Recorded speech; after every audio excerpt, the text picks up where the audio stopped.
Assalamualaikum warahmatullahi wabarakatuh. Perkenalkan, nama saya Ismawati dengan NIM 2107271, Program Studi Pendidikan Masyarakat Universitas Pendidikan Indonesia. Pada kesempatan kali ini, saya akan mempresentasikan artikel ilmiah yang telah saya buat berjudul Peran Pendidikan Keluarga dalam Membentuk Jati Diri Anak Remaja.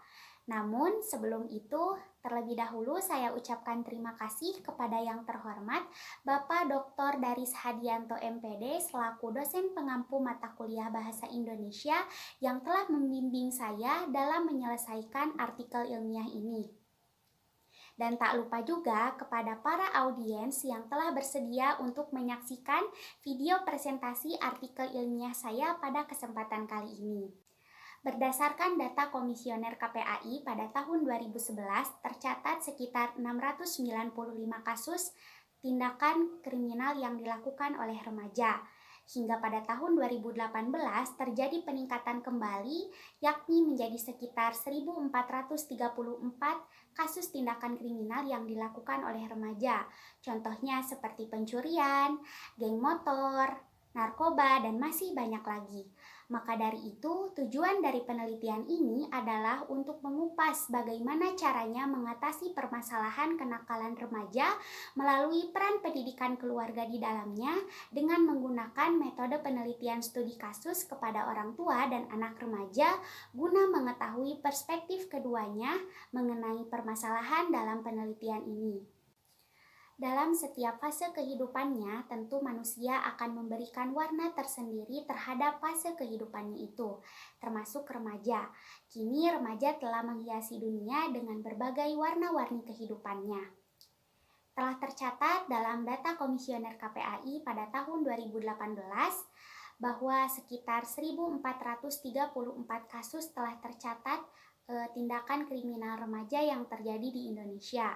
Hal ini tentu merupakan hal yang sangat memprihatinkan.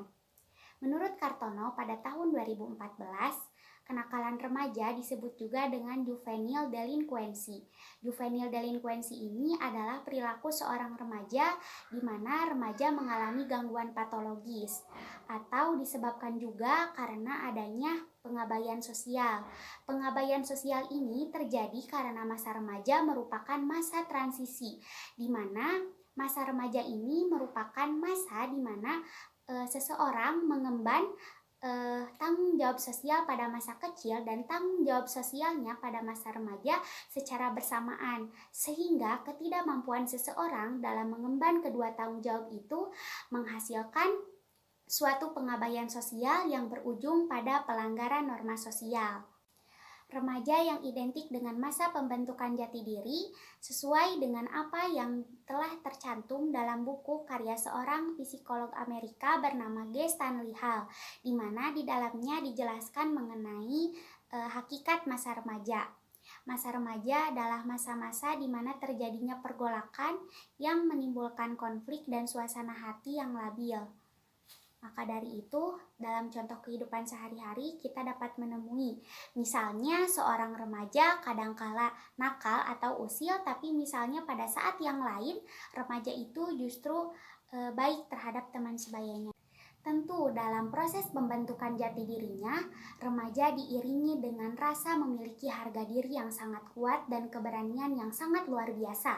Maka dari itu, tidak jarang remaja justru mudah terperosok ke dalam jurang-jurang kenakalan di luar sana.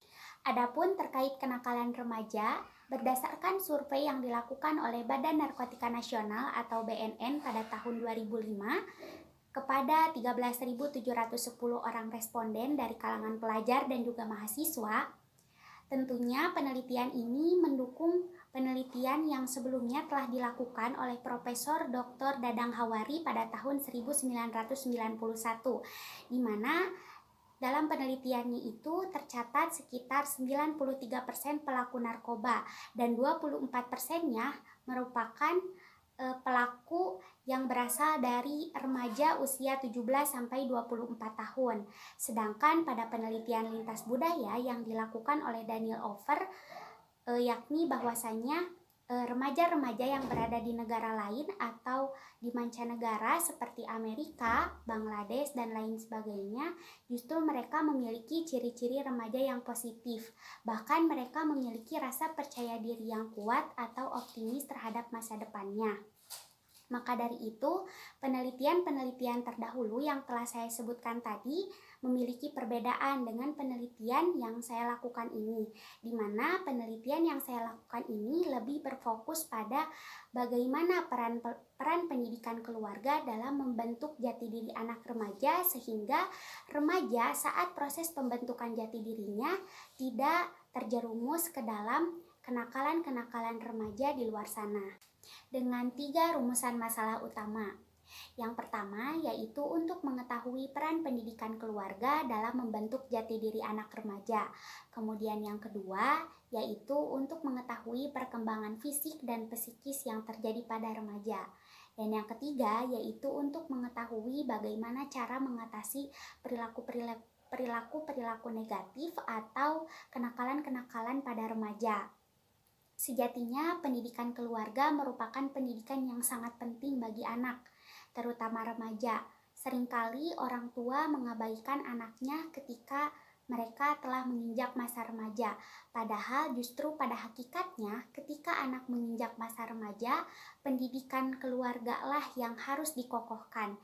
Karena hal tersebut akan menjadi penopang untuk anak agar mereka tidak mudah terjerumus ke dalam kenakalan-kenakalan remaja yang terjadi di luar sana.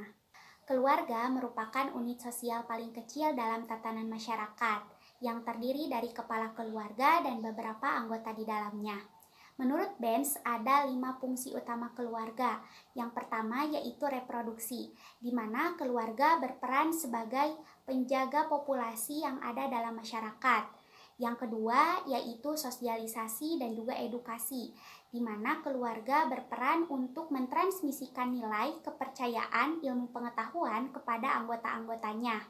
Kemudian yang ketiga yaitu penugasan peran sosial, di mana keluarga berperan untuk memberikan identitas kepada anggotanya, baik itu ras, etnik, ekonomi, dan sebagainya. Kemudian yang keempat yaitu dukungan ekonomi, di mana keluarga menjamin sepenuhnya kehidupan anggota-anggotanya. Dan yang terakhir yaitu yang kelima adalah dukungan emosi atau pemeliharaan, di mana keluarga merupakan sumber utama interaksi anggota-anggotanya. Maka dari itu, interaksi tersebut tentunya bersifat mengasuh, mendalam, dan juga tahan lama, sehingga membuat anggota-anggota dalam keluarga, khususnya anak, menjadi nyaman. Menurut WHO, remaja adalah penduduk dengan rentan usia 10-19 tahun. Sedangkan menurut BKKBN, remaja adalah penduduk dengan rentan usia 17-24 tahun dan belum menikah. Adapun fase-fase pembagian masa remaja, yang pertama yaitu masa prapubertas. Masa prapubertas ini adalah sekitar usia 12-13 tahun, di mana terjadinya peralihan dari masa anak-anak ke masa dewasa. Kemudian yang kedua yaitu masa pubertas, yaitu pada usia sekitar 14-16 tahun. Pada masa ini terjadi perkembangan fisik yang begitu pesat. Kemudian yang ketiga yaitu masa akhir pubertas pada usia 17-18 tahun. Pada masa ini terjadi perkembangan fisik yang pesat, namun pada perkembangan psikisnya belum begitu pesat atau belum matang. Kemudian yang terakhir yaitu masa adolesen, yaitu pada usia 18-21 tahun, di mana pada masa ini telah mengalami perkembangan fisik dan juga psikis yang telah matang secara sepenuhnya, dan juga pada masa ini seseorang mulai dapat menentukan jalan hidup ke depannya. Menurut Waterman, jati diri adalah suatu tujuan yang hendak dicapai oleh individu, atau bisa diartikan pula nilai dan kepercayaan yang dipilih oleh individu. Adapun menurut Garcia, jati diri adalah komponen utama dalam menentukan identitas seseorang. Maka dari itu, semakin baik pemahaman seseorang terhadap dirinya sendiri, maka ia akan semakin sadar terhadap apa yang menjadi kelebihan dan kelemahan dalam dirinya. Begitupun juga sebaliknya. Metode penelitian yang digunakan dalam penelitian ini adalah metode penelitian studi kasus, di mana peneliti melakukan penelitian terhadap suatu fenomena tertentu dalam kurun waktu tertentu secara rinci dan juga mendalam dengan menggunakan berbagai prosedur penelitian. Adapun prosedur penelitian yang digunakan dalam penelitian ini adalah wawancara. Dengan instrumen penelitian, pertanyaan-pertanyaan yang hendak ditanyakan kepada narasumber orang tua dan juga remaja, kemudian alat perekam untuk merekam jawaban-jawaban dari para narasumber. Kemudian yang ketiga yaitu alat dokumentasi berupa kamera handphone. Adapun prosedur-prosedur dalam penelitian studi kasus ini, yang pertama tentunya adalah menentukan topik atau pembahasan yang akan dikaji dalam penelitian ini. Kemudian yang kedua yaitu menentukan siapa yang akan dijadikan narasumbernya. Kemudian yang ketiga yaitu menyiapkan pertanyaan-pertanyaan yang hendak ditanyakan kepada narasumber. Kemudian menyiapkan atau mengatur jadwal dengan narasumber terkait kapan akan dilaksanakannya wawancara. Kemudian yang terakhir yaitu dilaksanakannya wawancara sekaligus merekam isi wawancara tersebut dan menuangkannya ke dalam artikel ilmiah. Adapun partisipan dalam penelitian ini adalah orang tua dan juga remaja. Dua orang tua, yang pertama yaitu seorang ibu yang berinisial NH dengan usia 36 tahun dan memiliki seorang anak remaja berusia 14 tahun. Kemudian orang tua yang kedua yaitu seorang ayah dengan inisial nama RH yang berusia 37 tahun dan memiliki anak remaja berusia 13 tahun. Kemudian seorang remaja laki-laki berusia 18 tahun dengan inisial nama RR dan juga seorang remaja perempuan berinisial nama ZD dengan usia 16 tahun. Proses wawancara ini dilakukan selama 2 waktu. Yang pertama yaitu pada tanggal 13 Maret dan juga yang kedua yaitu pada tanggal 15 Maret tahun 2022. Yang semua wawancara tersebut bertempat di tempat yang sama, yakni di Jalan Cikadut, Gang Cijati, RT 06, RW 03, Kelurahan Karangpamulang, Kecamatan Mandalajati, Kota Bandung. Pembahasan yang pertama mengenai peran pendidikan keluarga dalam membentuk jati diri anak remaja. Berdasarkan data yang dihasilkan dari studi kasus melalui wawancara, bahwasanya kedua narasumber yakni dari orang tua dan juga remaja memiliki jawaban yang sama, yakni mereka menjawab bahwa pendidikan keluarga merupakan pendidikan yang sangat penting dalam tumbuh kembang anak. Tentunya orang tua berpendapat bahwasanya setiap perkembangan anak tentunya harus diarahkan melalui pendidikan dalam keluarganya. Maka dari itu tentunya agar pendidikan keluarga tercapai dengan baik, maka harus terjalin komunikasi atau interaksi yang baik antara orang tua dan juga anak. Namun pada studi kasus yang saya lakukan, ternyata salah satu narasumber orang tua ketika diwawancara, beliau mengeluhkan bahwasanya anaknya kurang sering menjalin komunikasi dengan orang tua. Perlu ditanya terlebih dahulu daripada anaknya yang inisiatif terlebih dahulu untuk menceritakan segala permasalahan atau keluh kesahnya. Maka dari itu komunikasinya kurang berjalan dengan baik. Dan yang kedua yakni mengenai perkembangan fisik dan juga psikis pada remaja. Tentunya perkembangan fisik pada remaja yang saya wawancarai tentunya mereka sama seperti remaja pada umumnya, baik itu secara nampak dari luar, begitupun juga dengan psikis.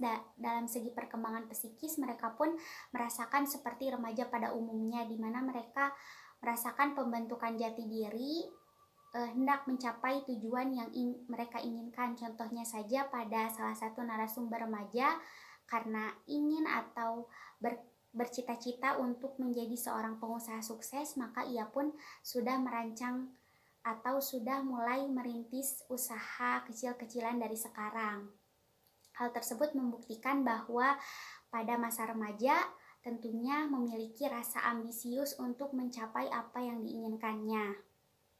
Maka dari itu, sesuai dengan Undang-Undang Nomor 4 pada tahun 1979 tentang kesejahteraan anak dalam keluarga, tentunya anak sangat berhak mendapatkan perlindungan dan juga pemeliharaan tentunya dari keluarga. Maka dari itu, melalui perlindungan dan pemeliharaan dari keluarga itulah anak benar-benar harus diarahkan kepada perkembangan jati diri yang baik oleh keluarganya. Pembahasan yang ketiga yakni mengenai cara mengatasi perilaku negatif atau kenakalan remaja. Ada 3 pola asuh yang biasa diterapkan oleh orang tua. Yang pertama yaitu pola asuh otoriter, di mana pola asuh otoriter ini adalah pola asuh yang kaku. Orang tua sepenuhnya memegang keputusan sang anak, di mana anak tidak diberikan sama sekali kesempatan untuk mengambil keputusan. Kemudian yang kedua yaitu pola asuh permisif, di mana pola asuh ini adalah memberikan kebebasan secara keseluruhan kepada anak tanpa arahan sedikitpun. Kemudian yang ketiga yaitu pola asuh demokratis. Pola asuh demokratis inilah tentunya pola asuh yang paling tepat, karena pola asuh ini adalah pola asuh yang memperlakukan anak bukan hanya sebagai anak, melainkan juga sebagai teman.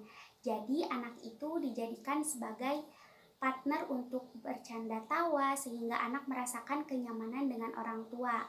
Sehingga karena merasa nyaman, anak pun tentunya akan selalu mengingat-ingat nasihat orang tua, sehingga ia pun dapat membentengi dirinya dari berbagai bentuk kenakalan remaja yang terjadi di luar sana. Maka dari itu, secara spesifik, agar anak terhindar dari berbagai kenakalan-kenakalan remaja, anak harus selalu dibimbing oleh orang tua, tentunya dengan selalu diawasi namun tidak terlalu mengekang anak.